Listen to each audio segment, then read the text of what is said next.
again, kumusta kayo po? My name is Louie and welcome to Where in Pampanga, where we help businesses promote their products and services to our Where in Pampanga community.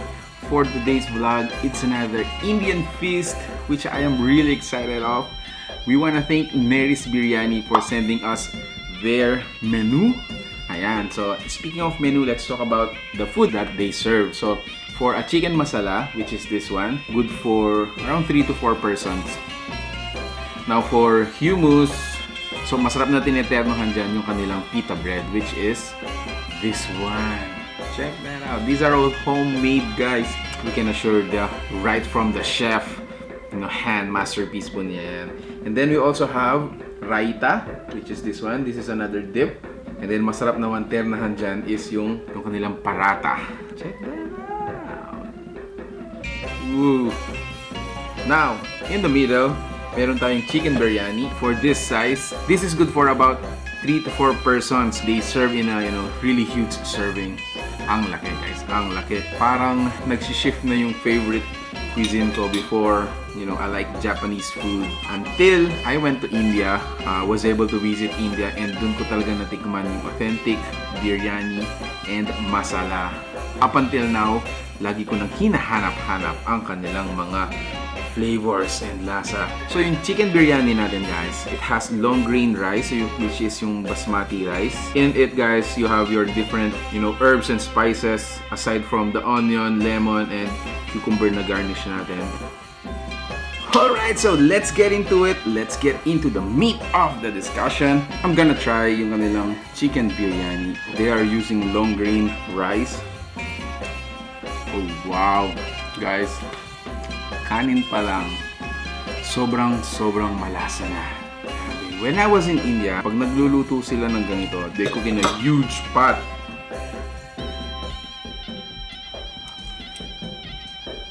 The chicken, it is so tender, napakalambot. And if you notice, guys, yung surface ng skin ng chicken natin, it's all coated with your herbs and spices. Wow, absolutely wow. Now, I wanna taste yung kanilang chicken masala. Just a portion, just a piece of this one. Oh wow! Ang daming herbs and spices na nalalasahan ko. I can't even distinguish them kung ano na yung mga yon. But anyway, although I'm still expecting na it is stronger in flavor. So right now, let me squeeze in a lemon. Ayan. So, if you know the ingredients of biryani, help us distinguish kung ano-anong mga yon. So, leave them at the comment section. We'll appreciate it.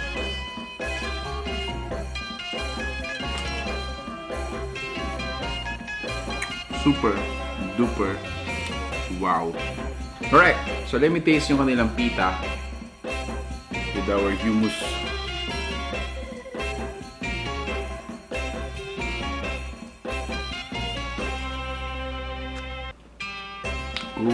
Oh wow.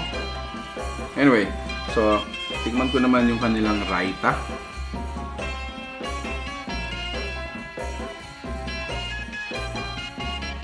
See that? Sobrang daming buhay na herbs and spices na nandito.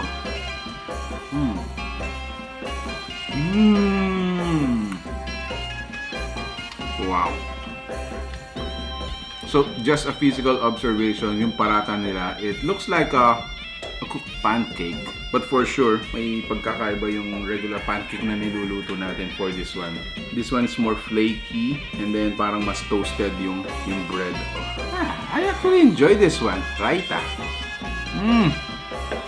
Wow. Sobrang nag-enjoy ako kapag ganito yung pagkain. So, we wanna thank Nery's Biryani for sending us.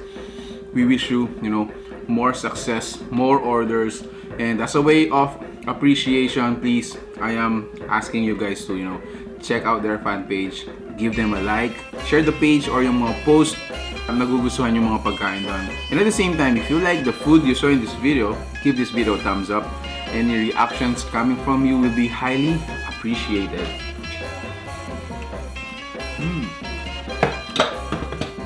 Grabe, grabe, grabe. Super duper enjoy.